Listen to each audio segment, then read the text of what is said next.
All right, welcome to The Explainer. Today, we are diving deep into a secret history of civilization. It's a story about two completely different blueprints for how to build a society and an ancient conflict that, you'll see, is still shaping our world in massive ways. We all got this in history class, right? The definition of civilization. It means you've got a state, you've got a government, you've got a clear hierarchy, power flows from the top all the way down. And honestly, this idea is so baked into our thinking, we hardly ever stop to question it. But what if I told you that's only half the story? What if there was a totally different way? A society that built huge towns, that came up with world-changing technology, and even created the planet's first writing system, all without any kings, without any palaces, and without a warrior class. Let's dig in. Okay, so to really understand this hidden history, we first have to look at the textbook case, the one we all know, the Sumerian civilization down in Mesopotamia. This is what we're usually told is the cradle of it all. So, the Sumerian model, it's all about vertical control. Power was super concentrated in the hands of kings and priests, and they ran everything from the economy to religion. Society was like a pyramid, really rigid, with a whole class of bureaucrats and soldiers to make sure everyone stayed in line. This is the blueprint that we all recognize. But here's where it gets really interesting. While Sumer was just getting its act together, a completely different experiment in how to live together was already thriving, thousands of miles away in the Danube Valley. Let me introduce you to the Vinča culture. And get this, the Vinča culture was already 1,000 years old, smelting copper and building enormous settlements, when the very first Sumerian cities were just starting to pop up. So they weren't some kind of warm-up act for civilization.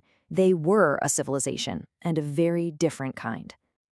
And don't picture just a few scattered villages. We're talking about genuine proto-urban centers. Their populations were big enough to rival early cities like Uruk in Mesopotamia. But, and this is the key, they were organized on a completely different principle, one that really challenges everything we thought we knew about building a complex society. So how do these two models actually work? How did people live day to day? Let's compare their social blueprints. You can tell a lot about a society's values just by looking at what they build. In Sumer, you had these giant temples and palaces that just towered over everything else. It was a constant visual reminder of who was in charge. But in the Vinča settlements, archaeologists have found something stunning: uniformity. The houses are all well built, they're all about the same size. It suggests a pretty high standard of living that was shared by everybody, not just hoarded by a powerful few. The Vinča managed to organize their entire complex society using a system that anthropologists now call heterarchy. So instead of thinking of a pyramid of power, I want you to picture a web. Power was spread out horizontally, shared between different clans or craft guilds or maybe ritual groups. And order was maintained through cooperation and shared values, not by some central authority forcing everyone to comply. And nothing shows the difference in their priorities more than their writing systems. Sumerian cuneiform was basically a technology of control. It was used by elites for accounting, tracking taxes, counting grain. But the Danube script, which is maybe 2,000 years older, is found on household objects used for rituals. It was a technology of connection, a way for normal people to engage with the sacred. One script was for the tax collector, the other was for the family home.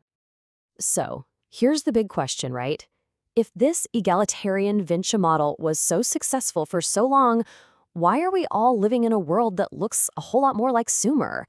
Well, it's because these two ways of being were on a collision course.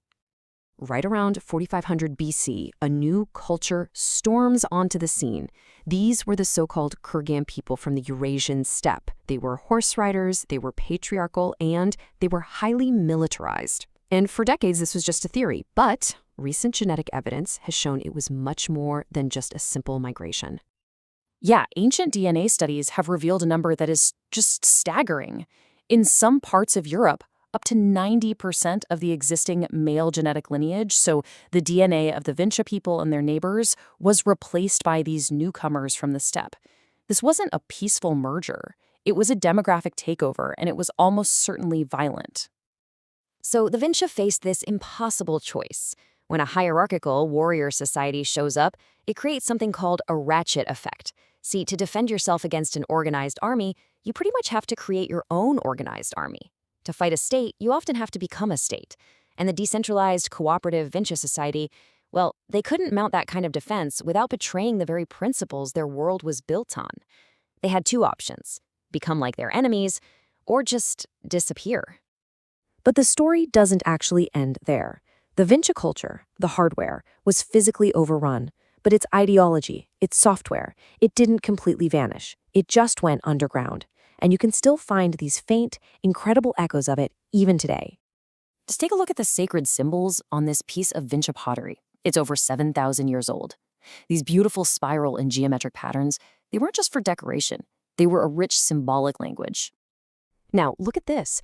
This is a piece of folk pottery made today in Romania, right in the heartland of the old Vinci culture. The patterns are, well, they're practically identical. It's a stunning example of cultural memory, a visual echo passed down through thousands of years, surviving empires and invasions. And this ancient worldview, it also survives in living rituals. The traditional Romanian circle dance, the hora, is a perfect, living embodiment of the Vinci spirit. Everyone holds hands, everyone moves as one. There's no leader, there's no hierarchy. It's basically a living fossil of the exact kind of communal ritual that once held these egalitarian societies together. So, what's the takeaway here? Well, the crucial point is that this ancient conflict, it never really ended. The Sumerian model of hierarchy, yeah, that became the foundation for Western civilization. But that unruly neighbor, those Vinci ideals of equality and community, it never truly went away. That other voice is constantly bubbling back up from within our own societies, in all kinds of social and environmental movements. And that leaves us with a pretty profound choice.